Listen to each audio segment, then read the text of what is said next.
Singa iray tsy afa-miala amin'ny fanorenana sy fanatsarana tao-trano ny foto-dravitra samihafa ny simenitra ao anatin'izay. Manoloana an'izay indrindra dia mamaly hatrany ny etaeta sy ny filan'ny mpanjifa ny Holcim Madagasikara izay manakaiky hatrany ireo mpanjifany. Apetraka olova ho an'ny taranaka ny zavatra rehetra. Tanjona ihany koa ny fanorenana ny fototry ny hoavy.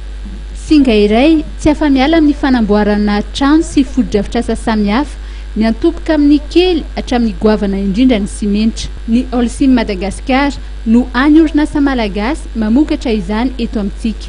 Nandritry ny 15 taona niorenany dia nitana mandrakariva ny fanambina petrany manorina mba haharitra ny orinasa tamin'ny famokarana ireo karazana simenitra izay manana ny kalitao avolenta sy manara-penitra. Tsy mitsahatra ny mikatsaka ny fanomezana fahafampo ho an'ny mpanjifa ny Holcim ary manakaiky azy ireo hatrany. Efa maro ankehitriny ireo toeram-pivarotana ahitana ny vokatry ny Holcim na point de vente lova. Iray amin'izy ireny eto amin'ny Quincaillerie Velitsara amin'ny lalana miakatra ho an'ny Mozole.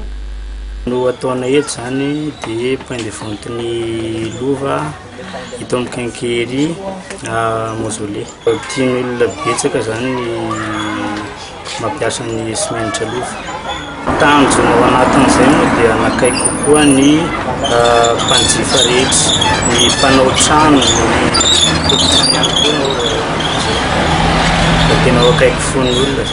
Ny antony safidiananay Holcim moa zany dia tsara be ny kalitaon'izareo ary tena tian'olona ihany koa ary vaovao lalandava ny trano ahorona amin'ny simenitra lova. Tanitsika rehetra mba manjifa ny simenitra lova satria tsara dia tsara ny kalitaon'izareo ary mahafa-po. Manana safidy tokoa ny mpanjifa noho ireo karazana vokatra izay mamaly ny etaeta sy ny filan'izy ireo arakaraky ny asa atao. Manamafy ny fahatokisan'ny mpanjifa ny vokatra vita malagasy, ny traikefa sy ny fahaiza-manao ananan'ny orinasa Holcim Madagasikara, orinasa izay mitsindrany koa ny fikajiana ny tontolo iainana araky ny hita eto amin'ity point de vente ity.